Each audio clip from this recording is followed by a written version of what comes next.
parole, sa liberté de croire, de ne pas croire, de réfléchir de cette manière, de créer, d'innover, de dessiner, de se tromper, de changer d'avis, etc. Et en fait, l'islamisme, c'est tout le contraire.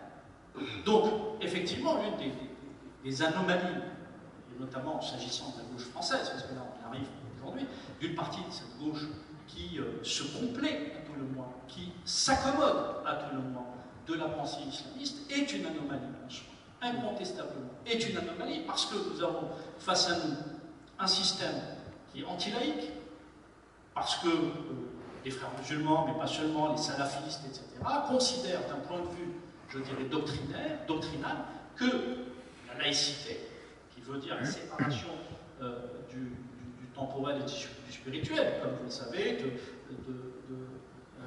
de cette neutralité est impensable pour la pensée islamiste. Les frères musulmans estiment que l'islam est un englobant, c'est-à-dire c'est un élément qui doit gérer chaque instant de la vie du croyant, y compris, je dirais, du non-croyant, d'une certaine façon, puisque même le non-croyant est soumis à des règles. Vous voyez, par exemple, hier, l'UEFA, je fais un pas de côté, pour ceux qui suivent le football, a considéré que les footballeurs musulmans avaient le droit de refuser, je dirais, une marque, une célèbre marque de bière, y compris sans alcool, parce qu'un célèbre joueur français a écarté cela, et quelques joueurs français, entre autres, n'ont pas voulu que cette marque puisse sponsoriser leur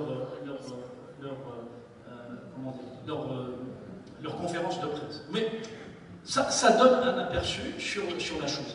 L'islamisme est antidémocratique, parce que la démocratie, comme vous le savez, c'est consacrer la souveraineté du peuple. Et pour les islamistes, la souveraineté n'appartient qu'à Dieu et à Dieu seul.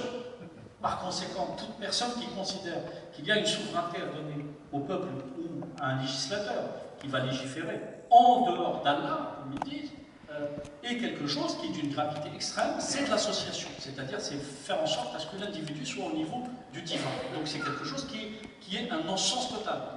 Par conséquent, et je peux continuer, les droits de l'homme, il n'y a pas de droit qui soit donné à l'homme par un autre homme. Les droits ne sont donnés que par le divin.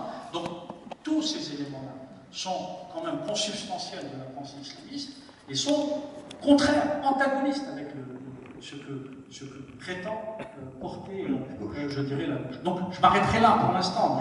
Surtout qu'ils veulent sans doute faire une réflexion là-dessus. Je voudrais juste rebondir pour l'instant.